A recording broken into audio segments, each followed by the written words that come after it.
Eu já tô há um tempo querendo falar de personagens aqui no canal e esse aqui é o primeiro vídeo falando de um personagem específico, no caso o Lord Shen. Porque se tem uma coisa que eu gosto muito em Kung Fu Panda são os seus vilões, pelo menos até onde eu assisti, né? Eu não assisti as séries nem nada, eu gostei inclusive da vilã do Kung Fu Panda 4, mesmo que todo mundo tenha odiado e não me mate por isso, por favor, eu vou explicar mais pra frente em outro vídeo. Porém, de todos os vilões, o meu favorito é o Tai Lung, que simplesmente porque ele é maneiro demais. Existe o fato dele ficar culpando o Shifu por ser mal, e disso eu já não gosto. Eu gosto quando o vilão assume que é um merda, como o Lord Shen, ele assume e não tá nem aí. O Tai Lung também não é um vilão do Po, ele é um vilão do Shifu, assim como o Kai é um vilão do Oogway. Só que aí no Kung Fu Panda 2, a gente tem um Lord Shen, que é um vilão do Po, exclusivamente dele. Você só continua vivo porque eu acho essa sua estupidez bem divertida. Existem motivos incríveis pra isso, um deles é o fato dele ter cometido genocídio com os pandas que estão vivos, mas em menor quantidade. Kung Fu Panda 2 é praticamente um Shrek 2, um filme que se aproveita das melhores coisas do primeiro da franquia e mesmo assim consegue inovar e ser até melhor do que o seu anterior. Uma das coisas que Kung Fu Panda 2 usa no primeiro filme é o paradoxo do vidente, que é quando o personagem tenta evitar o seu destino e acaba encontrando aquele destino por ter tentado evitá-lo. É como acontece em Encanto, por exemplo, ou em Kung Fu Panda 1. O Oogway diz pro Shifu que Tai Lung vai escapar da prisão e na tentativa de impedir a fuga de Tai Lung, eles acabam ajudando a libertar com a pena do mensageiro. O Kung Fu Panda 2 se aproveita dessa mesma coisa, que é uma das mais legais em um roteiro na minha opinião, e vários filmes se aproveitam dessa mesma proposta. Nesse caso, o Lord Shen também é visto como uma grande ameaça por um vidente, no caso, uma vidente, né? Só que anos antes dos eventos dos filmes, o Lord Shen veio de uma família rica, os governantes da cidade de Gongmen, que eram profundamente admirados por seus habitantes devido à invenção dos fogos de artifício, o que também é genial desse filme, porque o tempo inteiro eles mostram a simbologia do Yin Yang, que é a representação de dois opostos que ao mesmo tempo se complementam, assim como o Po e o Lord Shen, ou mesmo os fogos de artifício, que ao mesmo tempo criam uma coisa bela, mas também é usada pro mal com a pólvora, para fazer os canhões que o Po e o mundo enfrentam mais tarde. Caso até hoje, né? Maldito Lord Shen inventou as armas e acabou com a paz do mundo. O Yin Yang também tem muito a ver com o paradoxo do vidente. Os esforços do Shen para tentar viver, ter poder e destruir a ameaça acabam culminando na sua própria queda e fortalecendo seus inimigos, ao mesmo tempo em que ele não teria poder se não fosse a vontade de matar seus inimigos, mas também não teria caído se não fosse essa vontade de poder. Quando o Shen era pequeno, ele tinha permissão de seu pai para brincar perto do trono, tendo sido prometido que um dia herdaria o trono. O trono do meu pai. Ele me deixava brincar aqui ao lado dele e dizia que um dia esse trono seria meu.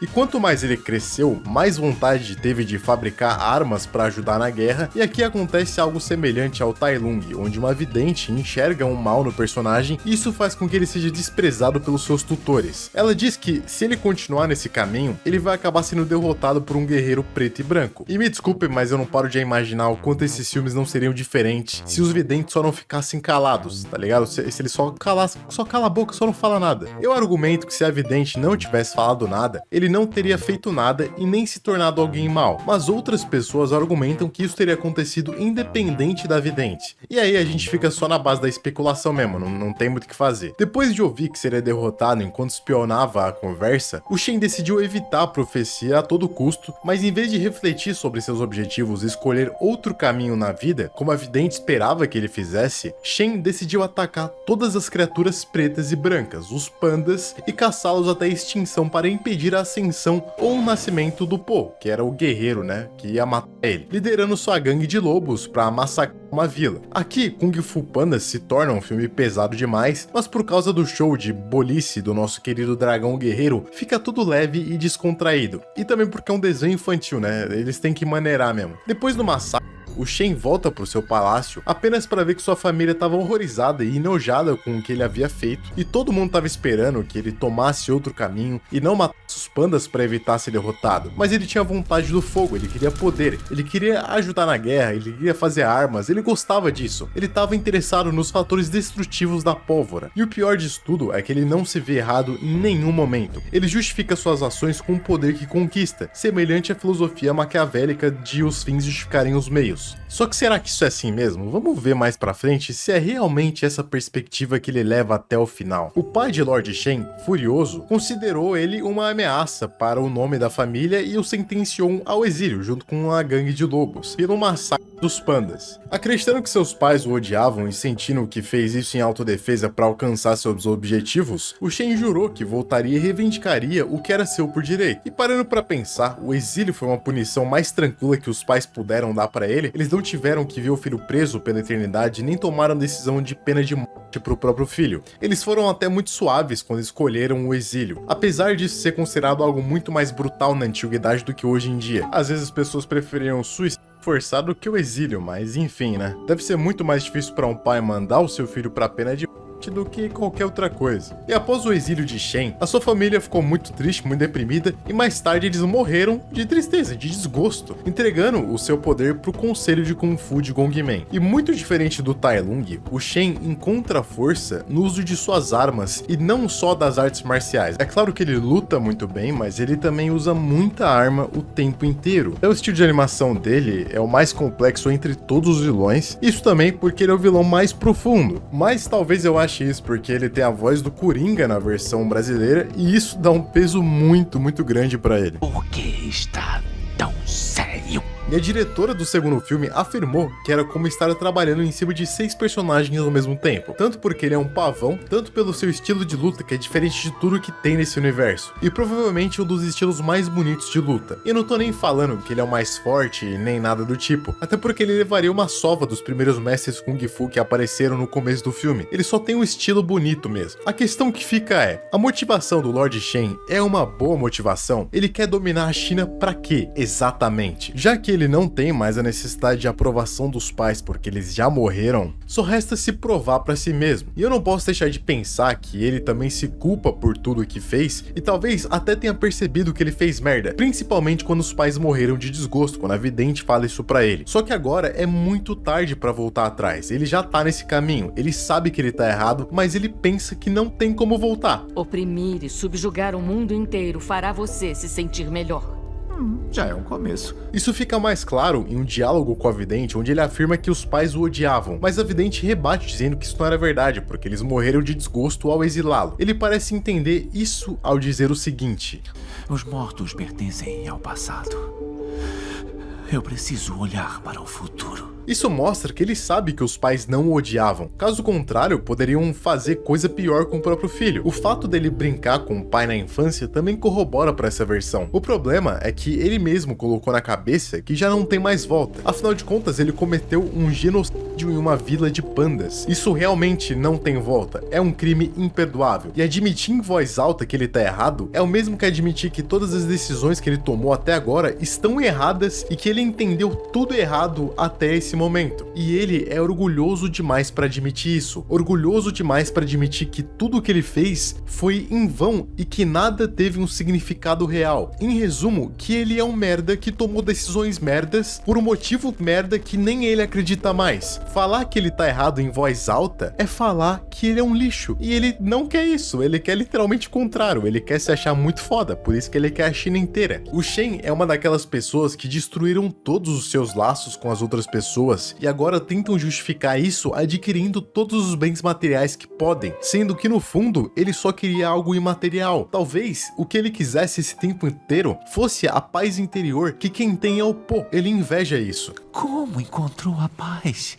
Eu tirei seus pais de você? Tirei tudo! Eu deixei uma cicatriz incurável. A questão é essa, Shen. Cicatrizes se curam. Não se curam. Feridas se curam. E esse é o momento mais importante do Shen pra mim no filme. Isso porque ele de forma indireta admite que tem muitas feridas e não consegue viver sem elas, como o Po faz, quando tá até mesmo disposto a perdoar e dar outra chance ao cara que matou sua família e o seu povo. Ele admite que as feridas nunca cicatrizaram, talvez ser visto como um Marte pela vidente e mais tarde ver o rosto de nojo dos seus pais por causa do massacre que ele cometeu. E tentando evitar seu destino, ele acabou por confirmá-lo, fazendo com que seus pais o expulsassem de sua terra natal. Aqui é onde a história dele fica muito semelhante à do Po e onde ele mais se identifica. Dá pra perceber até um tom de inveja nas últimas falas dele, quando ele pergunta como o Po conseguiu paz. E isso não é uma pergunta pro Po, ele tá se referindo a ele mesmo, que perdeu os pais e a sua terra natal, e essa foi uma ferida que nunca se fechou. Ele quer saber como o Po conseguiu paz, porque o Lord Shen fez questão de tirar tudo que é material dele, e mesmo assim o Po tem paz e o Lord Shen tá na mesma história, na mesma narrativa, ele também não tem relações importantes com os pais dele, e mesmo assim ele não tem paz, ele tem inveja do Po. Por exemplo, nessa cena onde o Po encara o Shen e pergunta por respostas, e o Shen pergunta se ele acha que a verdade trará alívio e preencherá o vazio da sua alma. Então eis a sua resposta. Seus pais não amavam você. Então é isso que vai te aliviar.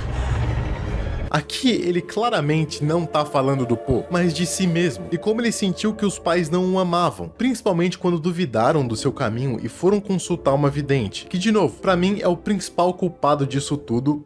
Eu sei, isso é absurdo de se falar, tudo bem, eu entendo. O modo como ele foi rejeitado depois de tentar evitar o que ele interpretou ser o destino dele, também o feriu muito. Ele achou que os pais queriam que ele não seguisse aquele caminho que a vidente disse, de ser derrotado por um guerreiro preto e branco, e na visão dele, ele fez tudo que os pais queriam, mas se surpreendeu ao ser exilado pelos pais a quem tentou agradar. A única coisa que importa é quem você vai escolher ser agora. E esses são os momentos finais do Lord Shen, que eu acho incríveis, onde o Po dá uma leve perdoada nele e parece até tentar entender a dor que ele sente por não ter tido paz. Tudo isso graças ao seu estado interior de paz plena, onde ele consegue olhar seus inimigos sem fazer julgamentos. E por orgulho, o Lord Shen escolhe atacar o Po e prefere morrer do que admitir que ele estava errado. O mais irônico é que ele é derrotado pela sua própria arma e morre. No final, a profecia estava certa, ele seria derrotado por um guerreiro preto e branco, mas esse guerreiro não era o Po, era ele mesmo. No final de Kung Fu Panda 4, nós temos um momento onde todos os mestres Kung Fu referenciam o Po, indicando que talvez no pós-vida o Shen tenha finalmente entendido que o caminho do orgulho, o caminho que ele tomou, não era um caminho tão certo a seguir e ele tem admitido pra si mesmo que ele estava errado. Alguns vão reclamar disso ter acontecido e eu consigo entender a reclamação. O problema foi isso ter acontecido fora de cena. Poderia ter mostrado em algum momento, né? Seria mais crível. Apesar disso, eu realmente quero acreditar que o Shen mudou. O Po mostra o filme inteiro sendo o Yin e o Shen o Yang, lados opostos, um com orgulho e o outro com paz interior e equilíbrio. E isso consolida, na minha opinião, o Lord Shen como o melhor vilão de Kung Fu Panda. Agora, a gente pode até fazer outros vídeos falando de outros vilões de Kung Fu Panda, porque sério, todos os vilões são muito bons, inclusive a Camaleoa do filme do Kung Fu Panda 4. Só que esse vídeo vai ficando por aqui, então eu espero que você tenha gostado e comenta aí as suas impressões. Agora, deixa o like, deixa o comentário e tchau!